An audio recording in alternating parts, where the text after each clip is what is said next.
Hey all, Hiba here.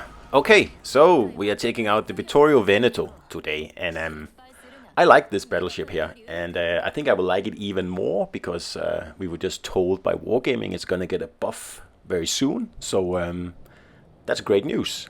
But let's just look at the build I'm running here, and I am using the Littorio Commander, the Azure Lane Premium Commander, so sorry. Cunningham Scharnhorst for all precision, and the very standard precision build here, nothing special about it. Aiming systems, steering gears, target, and main battery.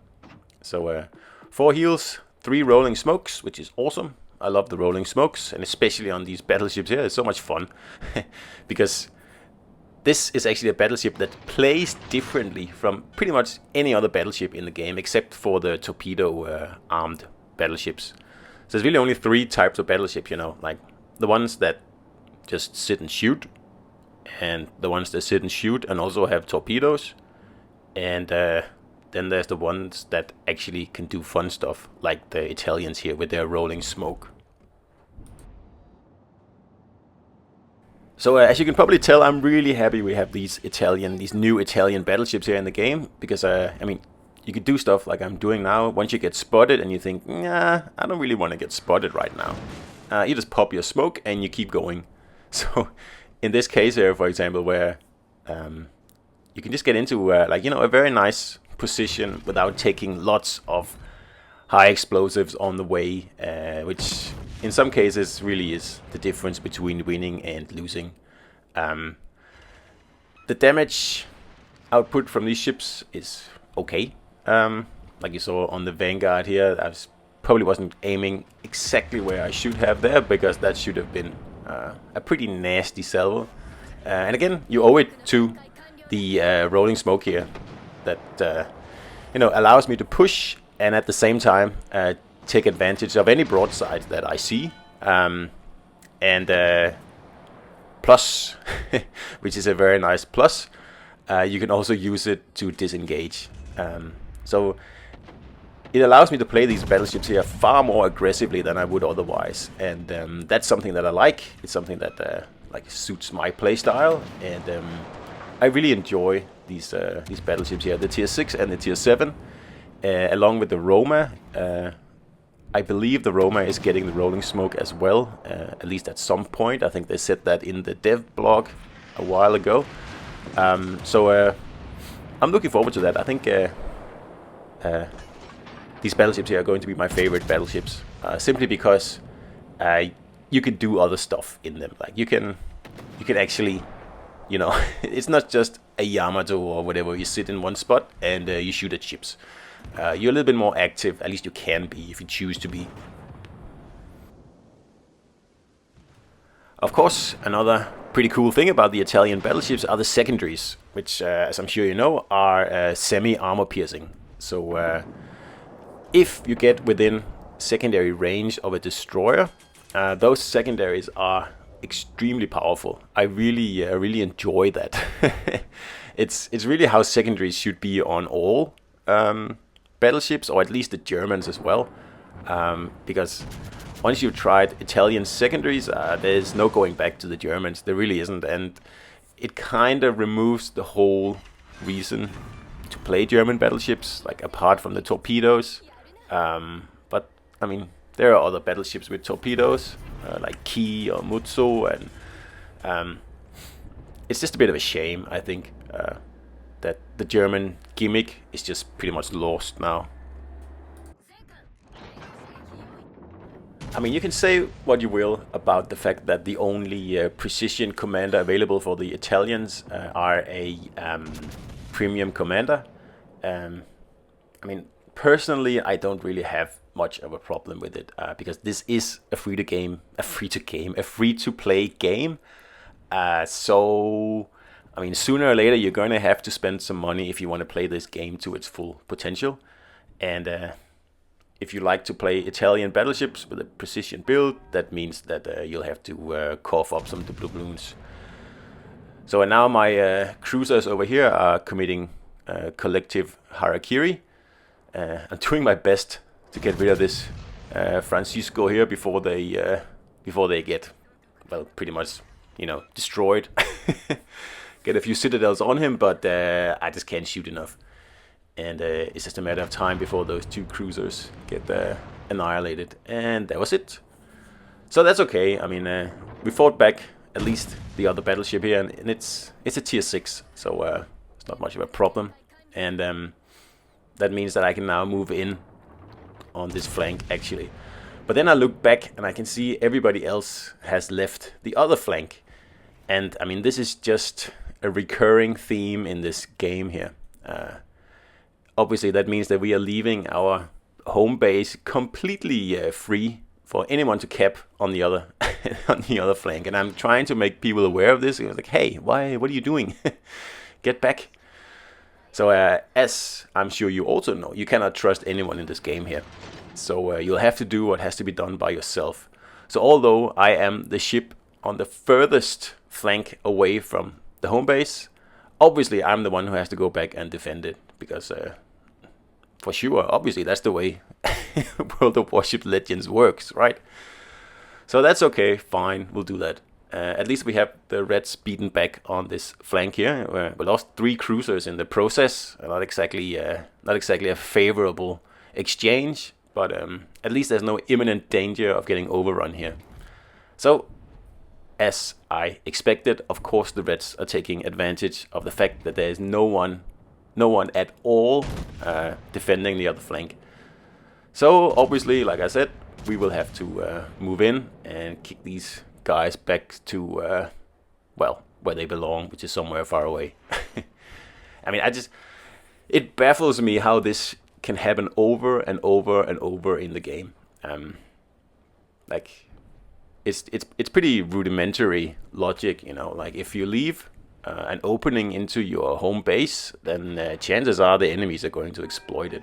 Unless the enemies are as, well, not clueless, but as lacking in situational awareness as your own team.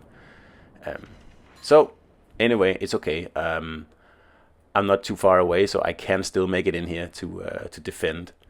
And as long as the blues over here keep the remaining reds off my broadside, I should be able to remove these guys here, because there's 2 tier 6s and just 1 tier 7, and as you can tell, there's no destroyers in this game here, so there's really no point hanging back and playing, the traditional battleship way. So got a citadel there again, and we got the high caliber done. And this is, by the way, a battle with only 7 ships, and you can see how I'm using my rolling smoke now. I'm still spotted, but now I am not. And that means that I can take advantage of broadsides while still, keeping myself in a position where I'm not as vulnerable. Of course, once you fire in the Italian smoke, you are going to get spotted, because the smoke firing penalty is like huge, immense. I think it's 12 kilometers or something. So, well, that's just something to be aware of. But as long as you don't fire, you can pretty much sit in your smoke all the way into like the enemy base, for example, if that's what you want to do. So it's really powerful. And like I said, it's something different in the game. It's something new, and it's something interesting, and it's something a little bit out of the ordinary. And really, that's what this game needs, at least sometimes anyway. When you just get too tired of the usual gameplay, you take out the Veneto here, and you pop your smoke, and you pretty much just go to town. So this is the Tier 7 Tech Tree Italian battleship, the Tier 7. And obviously it's free for everyone to research if you've got the time and the dedication. If you don't, then you can purchase the Roma immediately, or you can also, boost your way to Veneto. At the moment, I prefer Veneto. Simply, well, obviously, because it has the rolling smoke and the SAP secondaries and all the cool stuff. Right now, Roma is not really such a good pick. I think Veneto is much better, especially with the Vittorio commander. So we're facing 2 cruisers now. So we fought back the Reds' attempt on the base. which really could have been avoided in the first place if, yeah, that my team's positioning just have been a little bit better, but it doesn't matter. So all I have to do pretty much is sit down here and keep defending, because we are ahead on points now, and there's a very nice Myoko here, so hopefully we can remove him from the map, and that's it, done, gone, go away. And there's only one cruiser left now, so this is a win right now. If we can get rid of that cruiser as well, that would be excellent. So that's why I am continuing, because it's a New Orleans, doesn't have torpedoes or anything nasty for me, and who doesn't want an extra kill, right? We're at 2 kills, but let's see if we can't, take another one home. So, I mean, we didn't start out too well in this battle here. We were on the flank, and we lost 2 cruisers on one flank to, I think, just 1 battleship. So Veneto here is already a fun ship to play. I really, really like it, and I also like the tier 6, the Francisco, whatever it's called. And like I said in the beginning of this video, Wargaming has already told us that, yeah, we're going to buff these ships. They're going to buff the damage output a little bit, meaning that the reload is going to be lowered for Veneto, and I can't remember if Roma as well, but it doesn't really matter. From, what was it, 34 seconds to 31 seconds or something like that? I can't remember, but it's in the notes on the website. So obviously that's going to make this ship even better, and I'm quite excited to see what happens there.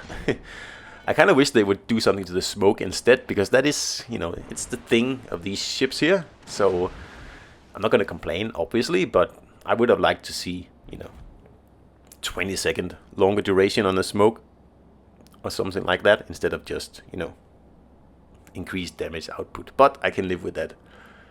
So we're going to catch this final cruiser here, broadside on, once we go around this island here. Unless he, runs away to the corner of the map. But on this particular map, that corner is pretty much full of islands. There's not much point doing that, and I'll pretty much be able to spot him anyway. Because these things are quite quick, especially if you put a full, speed build on this Veneto here. I tried that in another battle where I went, all smoke, all speed, meaning that you can just be like this spearhead ship that just goes, nuts right into the enemy lines at 36 knots or something like that. And then when you have to, you smoke up. And when you go that fast and you have such a long smoke duration on these ships here, you can go really, really far without anyone seeing where you're going. And I'll do another video on that, because it's actually quite fun. But anyway, this is like a super traditional, accuracy build here. We haven't done anything to the smoke or anything like that. So in a minute we're going to get the last HP of this New Orleans here, and we're going to end up with almost 150,000 damage in a battle with only 7 enemies. So that's pretty decent. And like I said, I really enjoy the Italian battleships. I think they are very well balanced and a lot of fun to play. So hope you enjoyed the video here, guys, and I'll see you out there.